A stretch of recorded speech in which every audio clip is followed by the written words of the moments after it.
All right, guys, welcome back to another video on MMA.I. Today we're joined by one half of the Bellator 266 co-main event of the evening. Neiman Gracie, how's it going? Doing great, guys. Great to be here with you guys.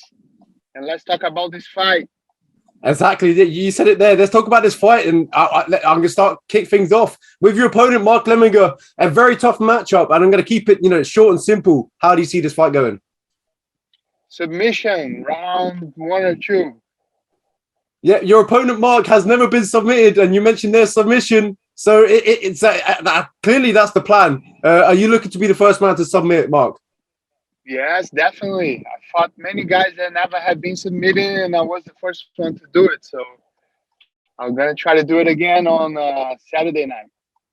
Yeah, Lemminger, your opponent, bounced back with a win against the DeMarcus Jackson in his last fight. If you watched that fight, how would you rate his performance? I think it was a good performance. He started kind of on the backtrack of the fight. Then he picked it up and he was able to get the finish. So I think it was a good performance. Yeah, your opponent, you are ranked number 4 in the division. Your opponent is not ranked. Where would you see a win over Mark? Do you feel like that pushes you up towards the rankings where you want to be? I don't know. And to tell you the truth, I don't care about that too much, because I'm not looking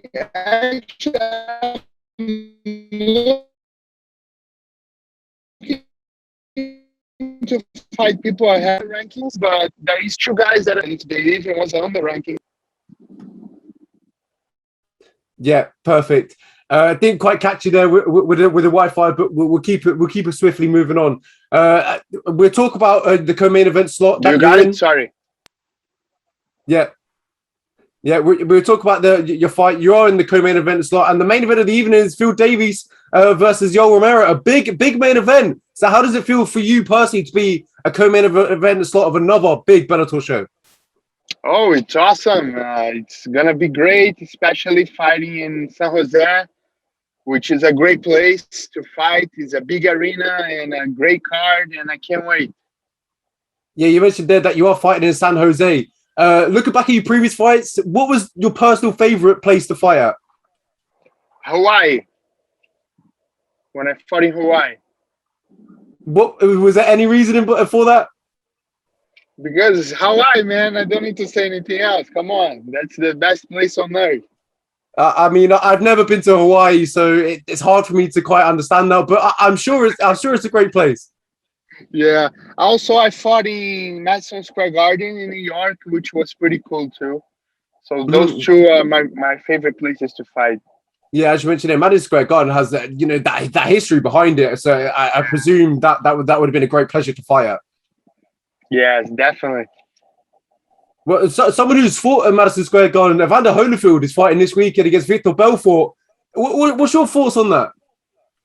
Man, that's kind of hard to say because I don't know how well prepared those guys are coming to fight, Yeah, of course, it's not the same Evander Holyfield they used to fight, and it's also unpredictable to know how Vitor Belfort is going to fight. So it's hard to say.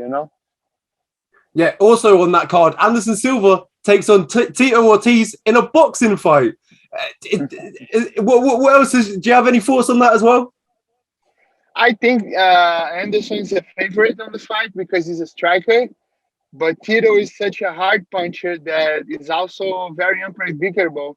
But I'll go with Tito on this one. So you're going with Tito and I presume Vitor Belfort? Yes. Yeah. You made my mind. Yeah, I read your mind. I'm not too sure if you watched Evander Holyfield's workouts. A lot of backlash with it. A lot of people saying he shouldn't be fighting. Do you agree with that? I haven't watched to be able to judge by the video, but I think it's okay. The guy has fought his whole life. He knows what he's doing, so I think he'll be fine. Exactly. So moving back to your career, so before we got off track, you fought for the Bellator belt once against Rory MacDonald. Didn't go your way. Would you have liked to got that rematch with Rory MacDonald before you moved on to PFL? Definitely. That's I asked for the fight right afterwards. and but unfortunately he went to PFL. But let's see what we have on the future. You know, we never know.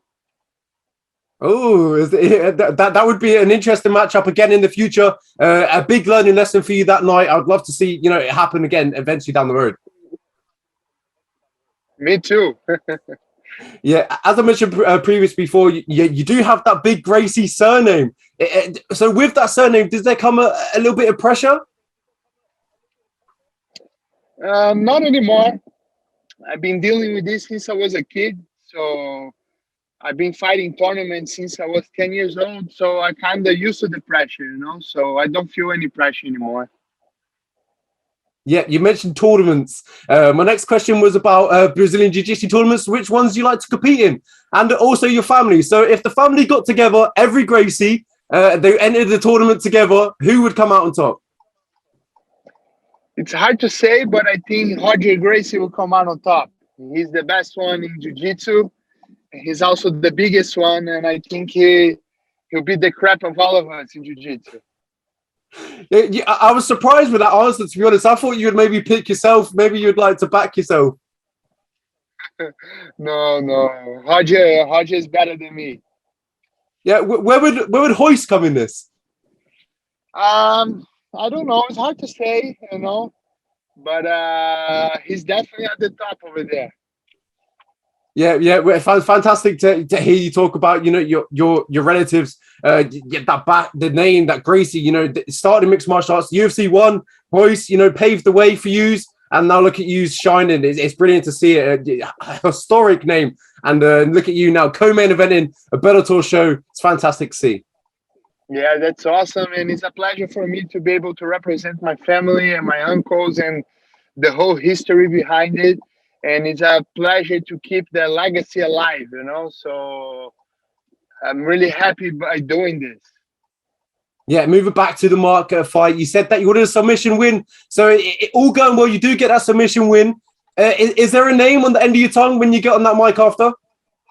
Yes, definitely. There's two guys that I want to fight, and I will call them out afterwards. But I can tell you right here, I won my rematch with Jason Jackson. I beat him last time, and I want to fight MVP, but he's been running for me for such a long time.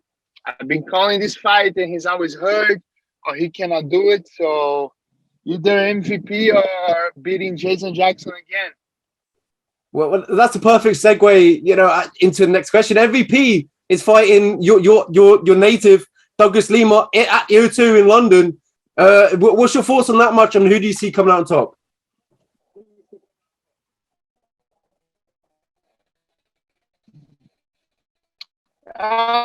It's a hard fight because the first fight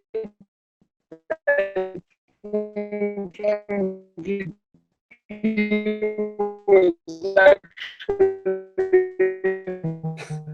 doing good before. I don't know. It's hard to say, but sorry. Yeah, Can you hear me? yeah. I you think kind of I broke think up I'm gonna there. get a good Wi-Fi right now. Just a second. Just got home. All right. Okay. So I think MVP was doing good on the first fight until he got KO'd. But definitely Douglas Lima is the favorite. But it's hard to say because a strikers fight, anything can happen. So I don't know. I think it's 50-50. Yeah, it's going to be a fantastic fight for sure. And hopefully I can attend because it'll be in London. That'll be a great show to attend. The atmosphere will be crazy with MVP main eventing. Anyway, quick last words on you. Match up against Mark Lemminger, co-main event, Bellator 266. How's it go down? So it's going to be a great fight. It's going to be a great card. We're going to have the great main event. And I'll keep everything warmed up for the main event. And I can't wait. Thank you so much, Neiman. It's been a pleasure. I wish you the best of luck and hopefully come back safe and sound to your family. Thank you, brother. Same for you.